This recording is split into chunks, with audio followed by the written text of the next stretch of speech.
What's going on, guys? This is the Buried in the Bones podcast. I don't even know what episode this is. What is this? Let's see. This is episode 18. Whoa. Episode 18. Pain is a portal.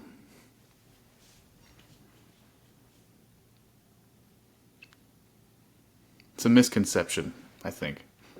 The pain isn't necessarily like an enemy. It's treated as such. It's kind of just a crack in, or an opportunity to have some personal advancement. Kind of like a crack in the armor. It is a door. An opportunity. I feel like in scary movies and things, we always see that red door, it's like, ooh, what would happen if I go peek through that thing? Sometimes in like a scary movie, it actually turns out to be like the beautiful thing that everyone wanted to avoid, happened to be the answer. What if stepping through that door is a chance to break free? Let's say the door has the word pain written on it.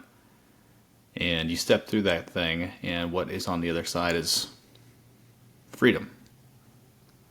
Physically, mentally, spiritually.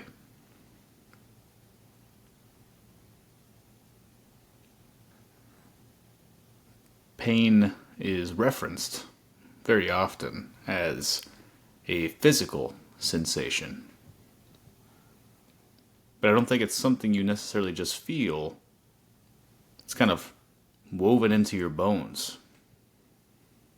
Who you are, your breath, your story, everything that you've compiled during your years and what has been experienced. Most of us avoid it or kind of push back a little bit. Some of us, maybe if we listened last week, some of us pretend it's not there or try to. Most of us act like we're fine.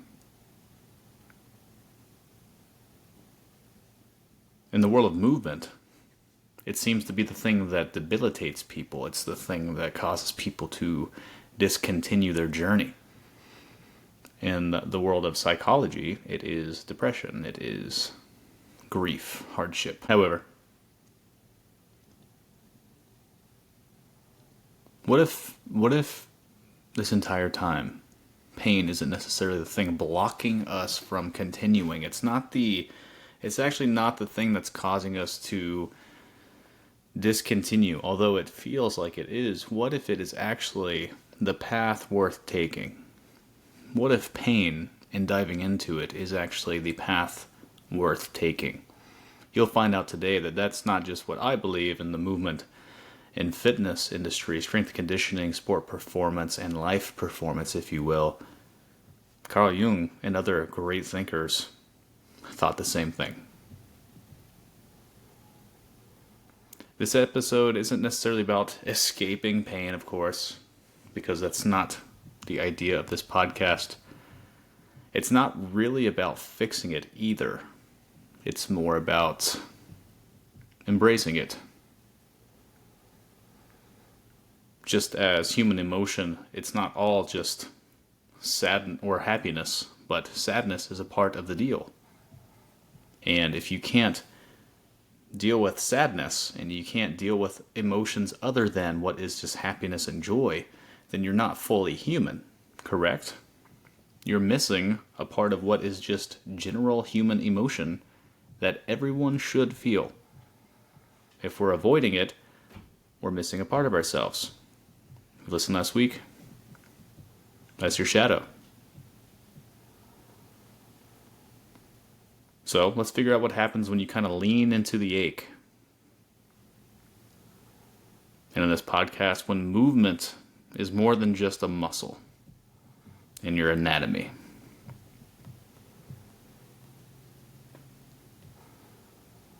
So, we have talked about the shadow. And now it's maybe time to dig up some ghosts that lie buried in the bones.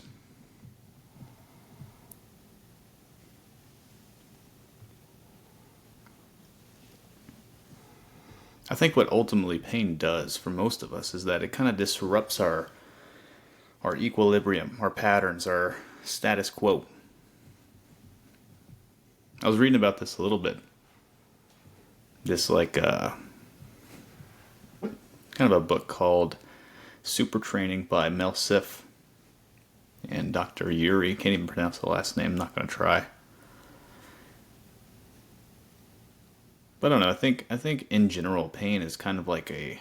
It was talking about this like ancient training and things of that nature, and then I got into the reading of the philosophers and psychologists and great thinkers, and ultimately it seems that pain is kind of like an ancient alarm, and it's kind of cool. I love how I discovered that, if you will, because I kind of referenced how pain is very much like a security system or alarm outside, where one day you have it focused on your alleyway, for example. Focused on the one pivotal point of entry that you cannot see other than your security system. Everything's fine and dandy. One day someone gets in. So, that's alarming. What do we do after we get an intruder? It's like, okay, well, I'm going to heighten my senses. I'm going to expand my view and sensory so I don't get one. The problem is now that sensor's picking up various things that aren't threats. Things like birds, mosquitoes, people across the street. Now we're getting too much sensory and too much input and too many alarms. However, our phone doesn't know the difference, right? You get the notification, you immediately check your phone. Oh shit, is that an intruder? No. It's John picking up his Amazon package. More often than not, sensory is not a threat. More often than not, as if your body does remember. It is alarming based on what was familiar sensation. For example, I was squatting the other day and my knee was killing me. My second set, killing me. Like, probably what would cause most clients to be like, alright, nothing today, no knee bending, avoid my knee. My second set was brilliant, didn't feel a damn thing. Why? Well, because in jiu-jitsu I had some knee irritation. I know from jumping and stuff I get what is patellar knee pain on the front side of your knee there underneath your kneecap. That's very common.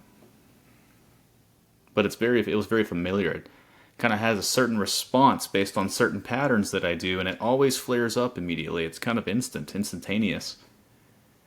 However, after I do the required work of ankle mobility and make sure that I'm getting sensations in my nervous system involved, like foam rolling and getting kind of like, I'm not going to dare say fascial tissue adjusted, but what I do is when I foam roll, I really just get my brain to shut off the signal, or maybe create some gentle awareness, or allow my body to kind of sit in what is discomfort, pain, and allow it to relax. That's what I do with foam rolling, that's the point. Most often than not, pain is not a threat, it's a signal. It is the carrier of truth wrapped in fire. And so no one wants to handle that. It's really just a distraction, however, but it's really a distraction because it's unfamiliar. We don't like being in pain. No one does. I don't. Why would you? But it's really because we don't have a proper understanding and healthy relationship with it. Physical therapists do. My surgeon did, right? With my pinky.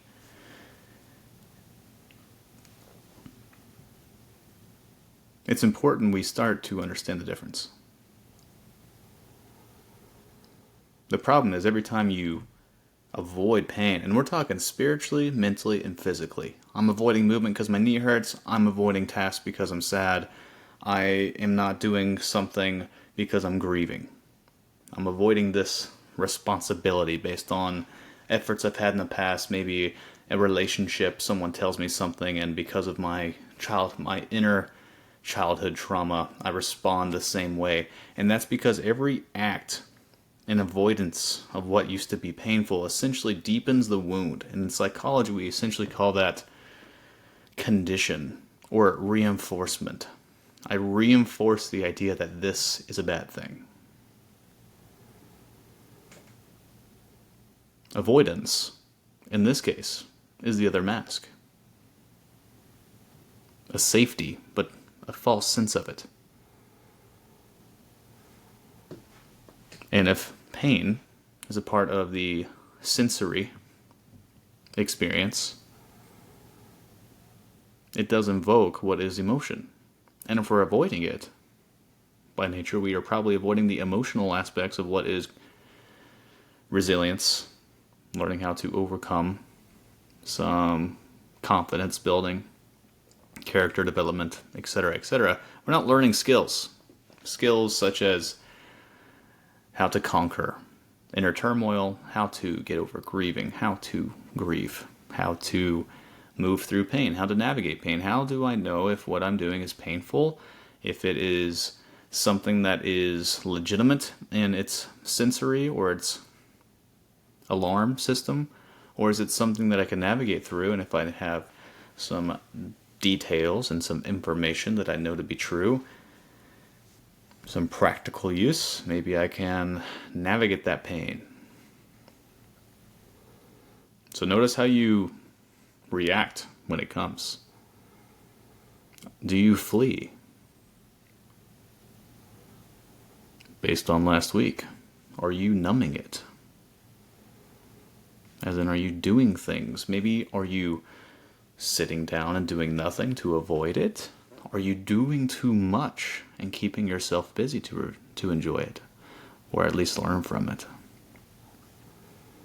You don't love the work. You just fear the silence. And in this case, you just fear what is pain. Silence can be painful. Boom. What we need to do is learn how to dissect it. Little breathing drill. Ready for this? Everyone close your eyes real quick. I'll do it with you. Try to feel exactly what is going on in your body right now. I'm grabbing my kneecap. I've had some anterior front side knee pain. And just try to establish what is a better relationship with it. Name it. Put a name to it. Maybe think about your emotional capacity or your emotional situation at the moment. Deep breath.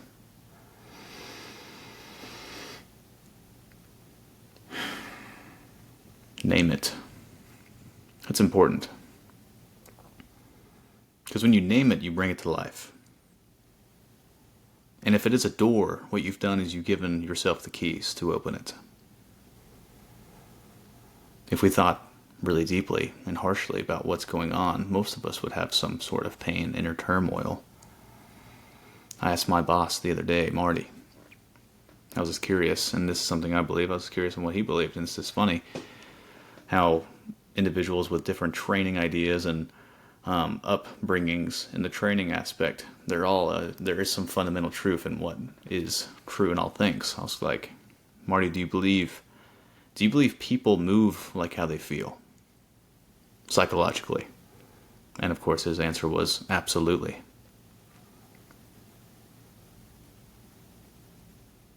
Can you move better than your mind will allow you to? Can you create a stress-free environment in your vessel if you can't create a stress-free environment in your soul, in your heart, in your mind? If you're overly stressed, you're going to move like a stressor. And if you can't be moved up here, your noggin, if you are unable to change the way you think, you will be unable to change the way you move. You won't adopt new training principles. You won't allow for new insights and regiments. You won't change the way you do things. Movement, baby. unfortunately, like movement, like I said, is the prerequisite of just keeping things going. Staying alive. Take that breath. Name your pain. Physically, mentally, spiritually, emotionally, psychologically, professionally. Name it. Now let's see if we can do something about it.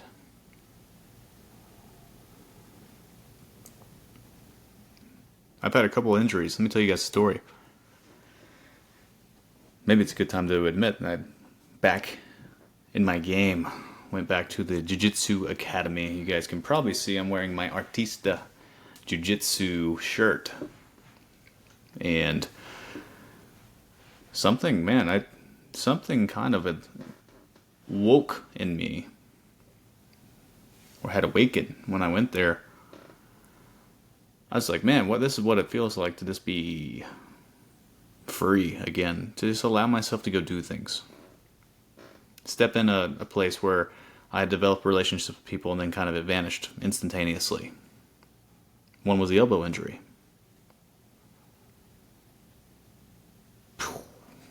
Talk about pain. Maybe I'll skip one before that. Year before, I was in a jiu-jitsu match. It's called the IBJJF International World Championship competition, and it was my first one.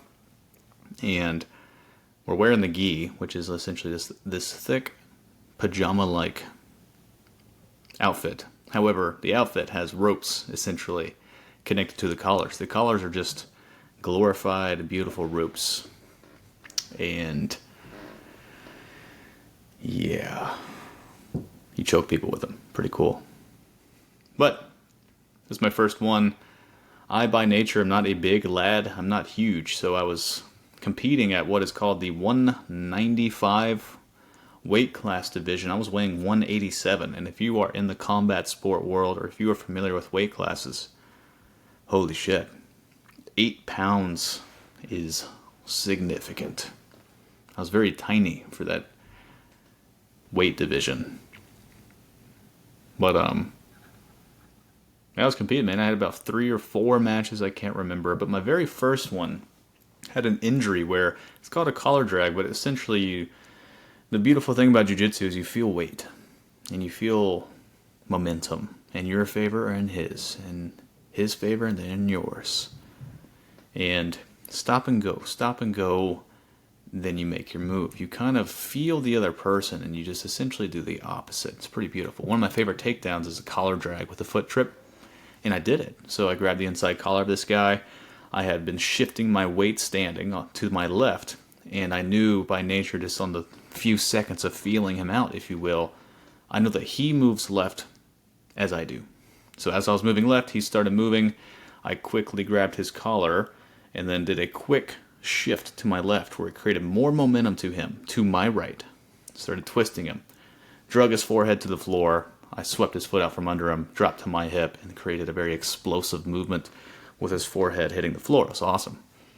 The problem is that he went down so hard, my hand was inside of his gi and he had spun on his shoulders. And it was essentially like a sponge. My pinky. I know. My pinky. My pinky spun inside of his gi so many times that my finger broke in 4 pieces.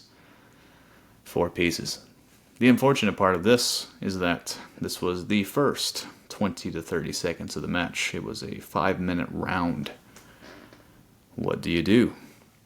Well, of course we carried on. That was very painful. And ended up beating the guy pretty handily. And then had another match, beat that guy pretty handily.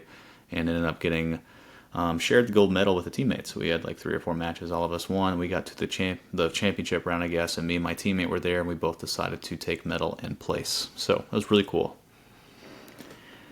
So yeah. But man, I remember the surgery was tough. They just took pins and they put like 5 or 6 pins in my finger with like a drill gun, essentially. And I just remember going to physical therapy and meeting my surgeon. And here's the concept of pain. Pain is a portal. In this case, pain was the portal to my recovery. And the more pain I could push through, the better my recovery would be. That's rehab.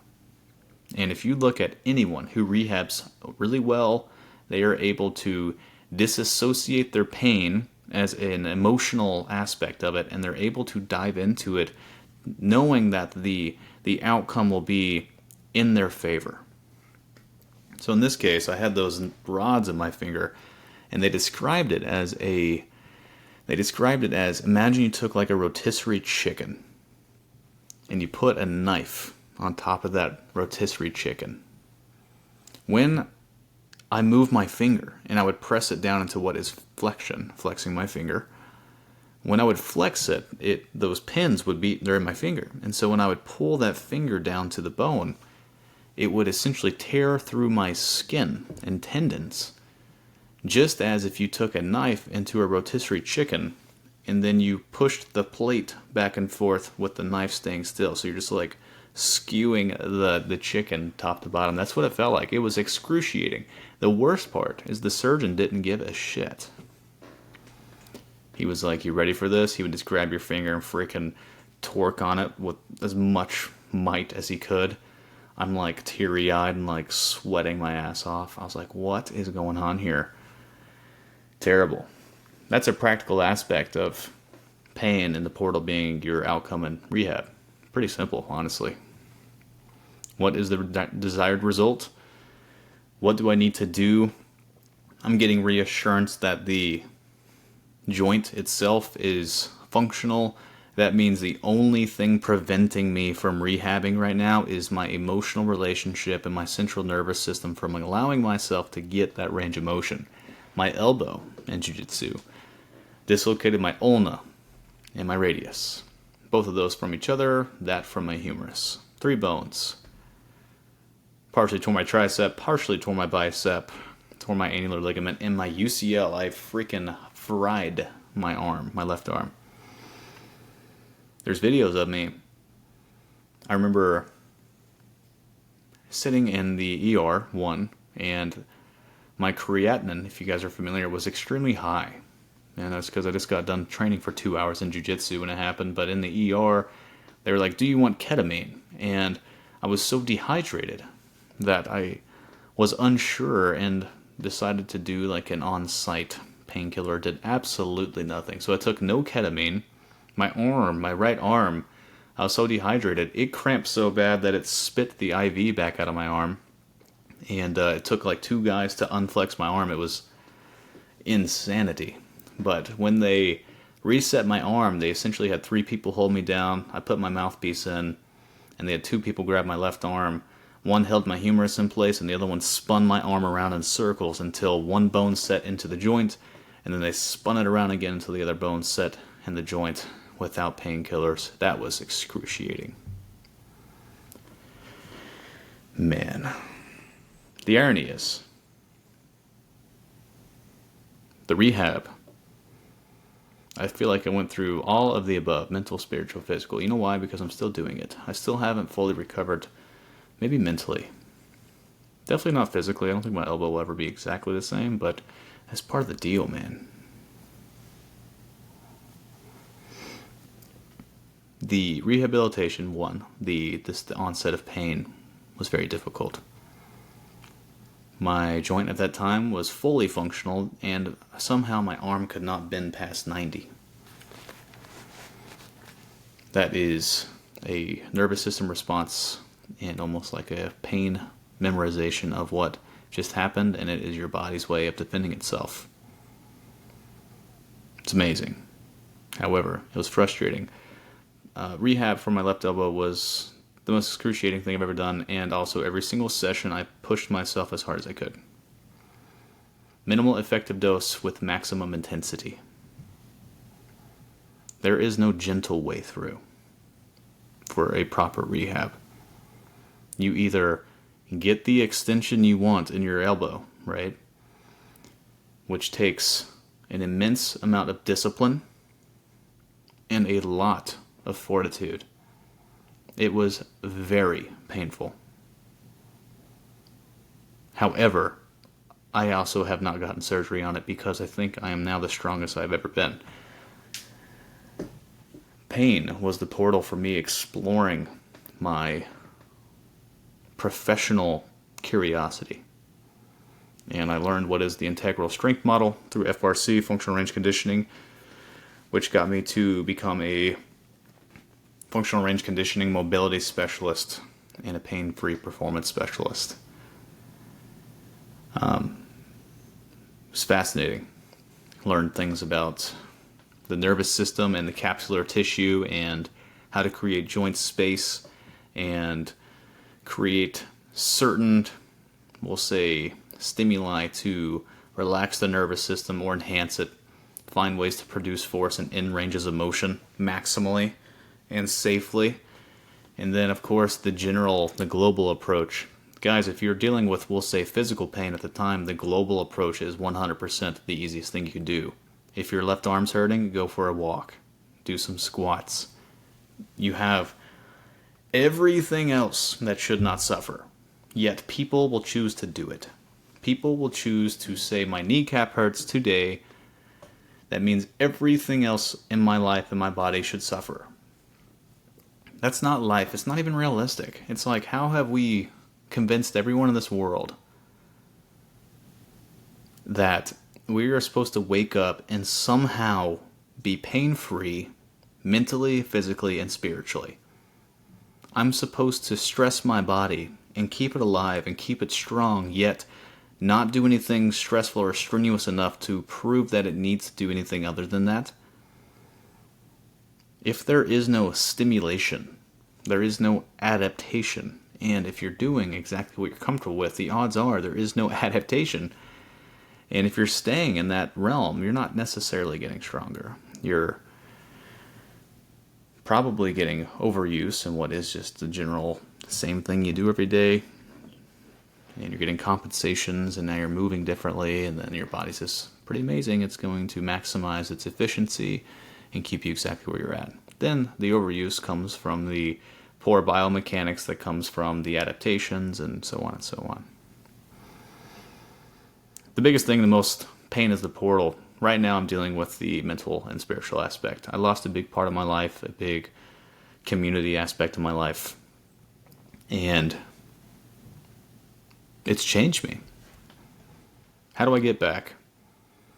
Over the last year, I've convinced myself that it's all about work, and all of my energy was put into that, and I was so stressed out. I also got married, bought a house, yet I was losing the output of just being like a dude and having a fun way to have a craft and having fun. God, my God, just having friggin' fun. Why would I change that? How do I get back to that? The physical way is to, well, the portal of getting back to that is through an extremely difficult rehab. And it's still ongoing. I'm still getting stronger. Second part of that is the spiritual exploration. The pain of convincing myself it's what I want to do. Convincing myself it's going to be okay. We'll say seasonal depression, in a way. Losing something and figuring out how to get it back. It's painful. It's hard. It's grievance. You lose people in your life. You haven't talked to them. You lose relationships. You don't have the pour-in. You don't have the people. Brutal.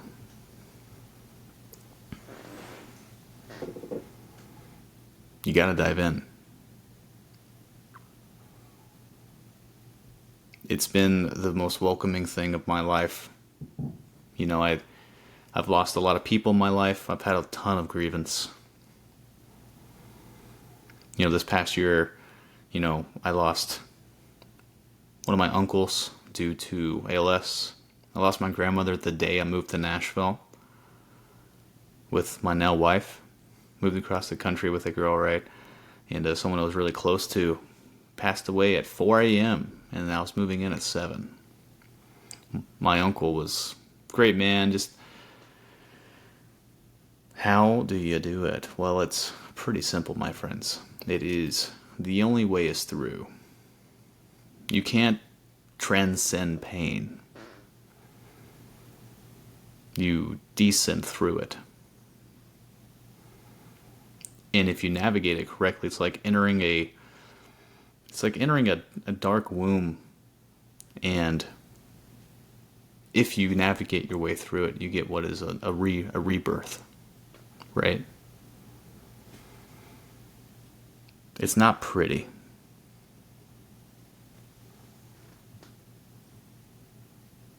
It's not pretty.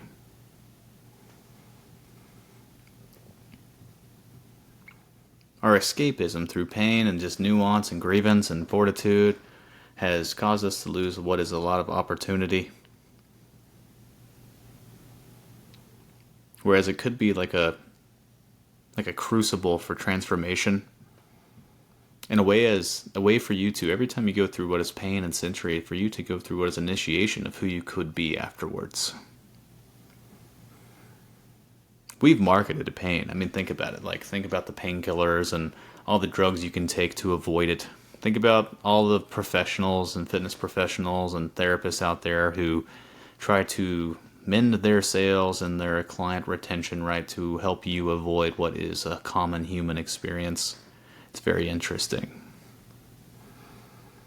What we've lost, as you know, with technology and everything else, marketing, capitalism, money, we've lost rawness.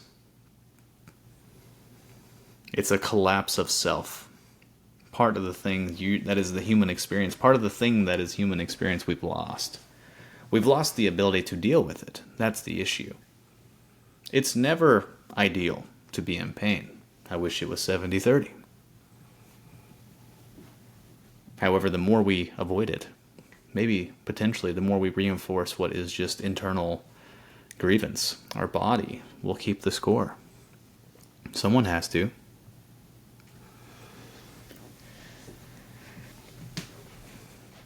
What are you avoiding?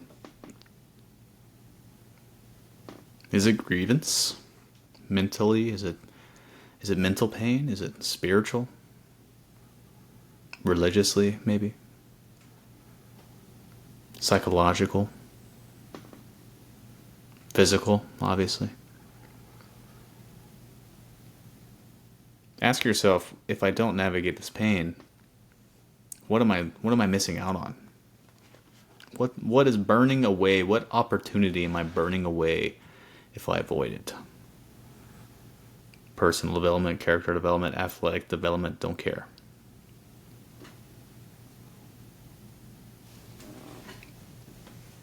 I think we should all embrace and essentially ritualize every single emotion and stimulus that we get. Learn how to be human. My God. Just take a breath, man. I say this to members of the gym all the time, but when is the last time you've taken a conscious breath?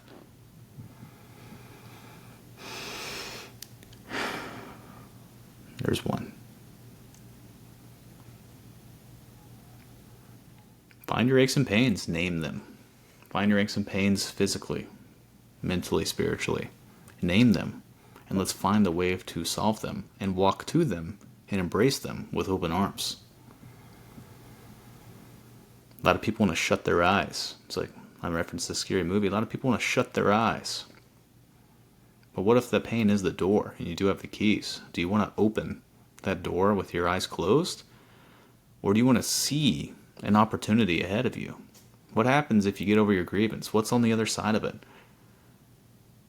But if we don't deal with it, and we close our eyes, we may not see who it is we can become. Of course, Jung's shadow. It's a big part of who you are. And we have our eyes or our backs turned to it.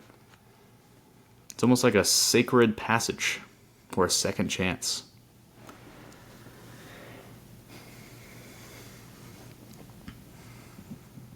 I love it. I love that question I asked. Do you think people move the way they feel? It's like the body speaks. The body's speaking essentially what the mind cannot yet. It's the hidden tension, the tightness, the tremors, the, short breaths, the anxiety.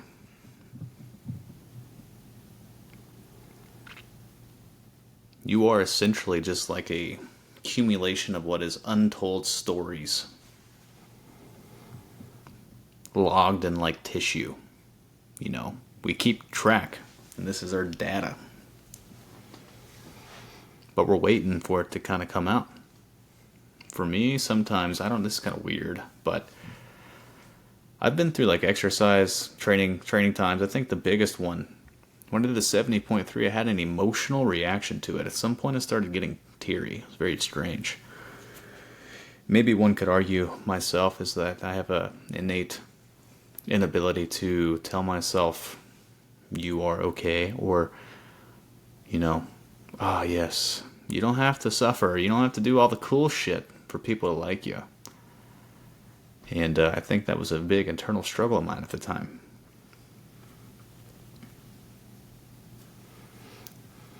I think like when people respond emotionally like rage or anger, and they're very, I guess volatile is maybe a good word. Maybe apathy.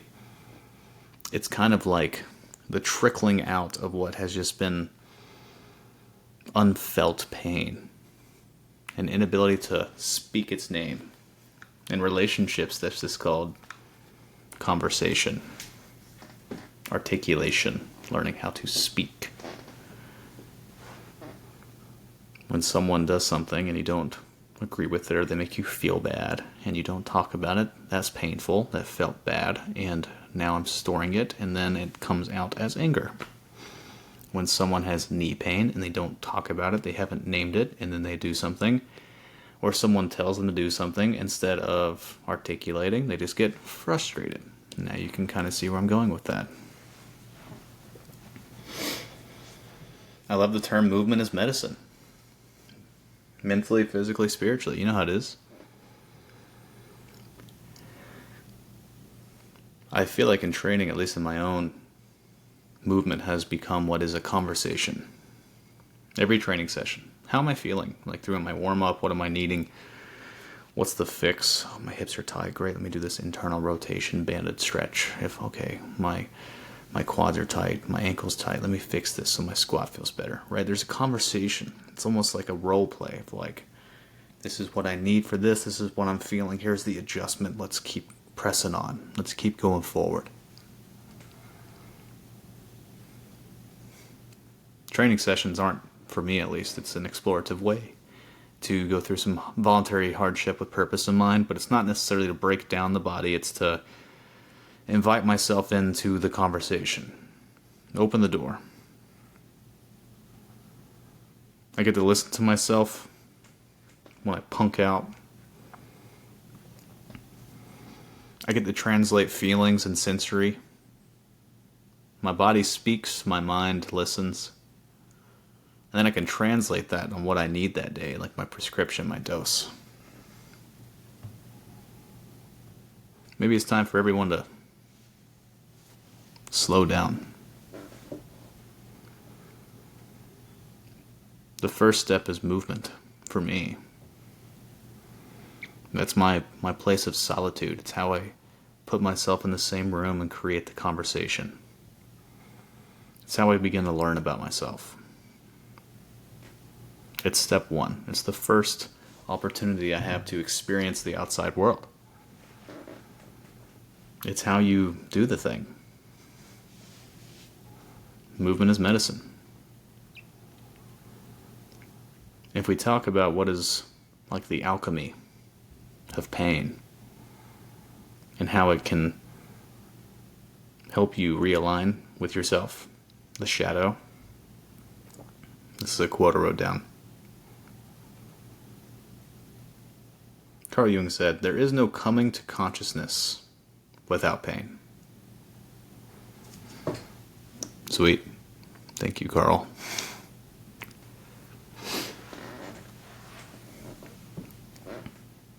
There is no coming to consciousness without pain. Consciousness, presence, alignment, no.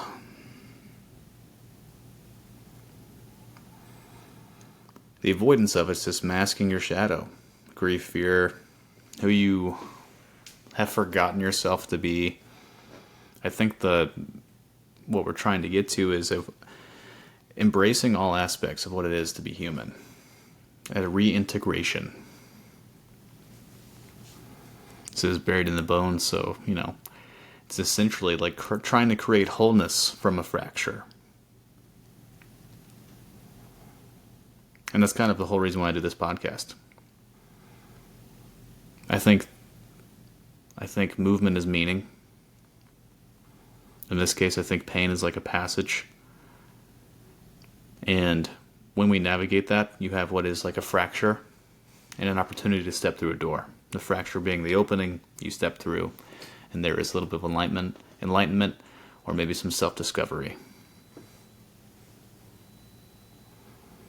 Love that. Movement is meaning. Let me ask you guys. What part of you and what part of your pain is begging to be met? What part of your pain is begging to be met? Is there a hidden self? Is there things you've avoided that you are no longer aware of? Things you've ran from? Grievance, opportunity, professionally, physically, spiritually.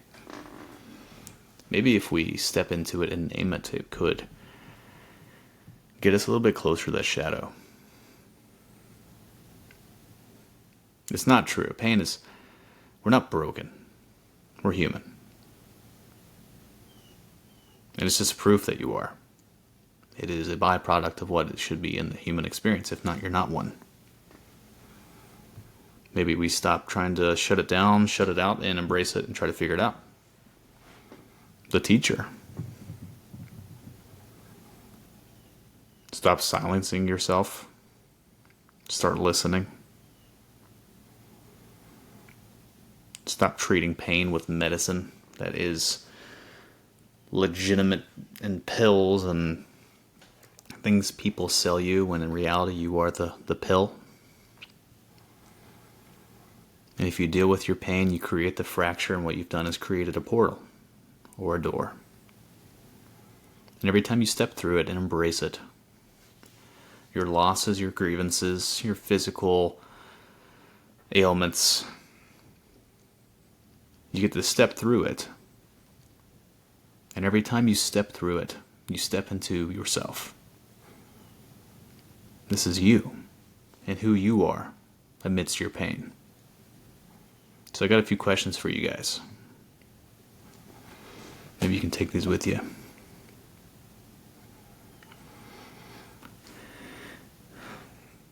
Can you guys today write down one thing that's painful that lies or has been underneath the surface? What's one thing you can do to feel it and embrace it? And what part of you beneath that pain is waiting to be met?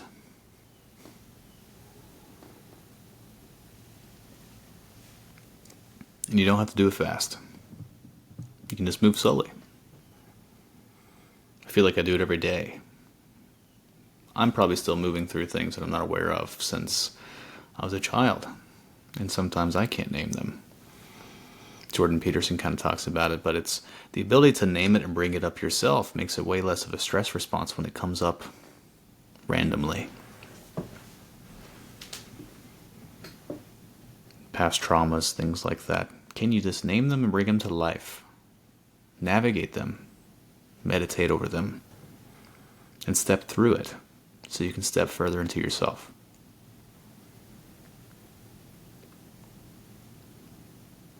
Move deeper into yourself. And in my opinion, I think if you let the body lead, your soul will follow.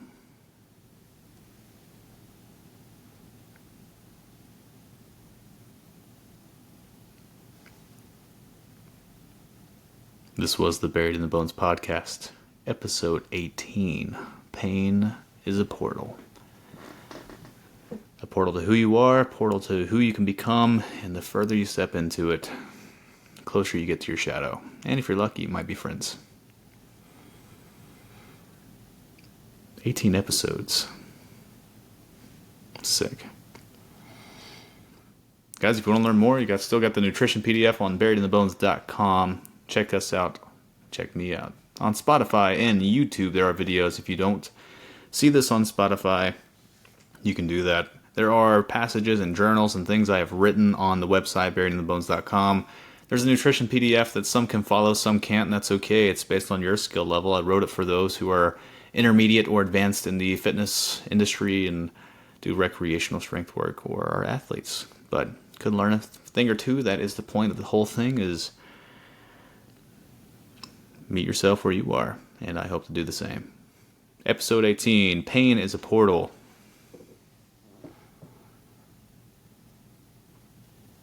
See ya.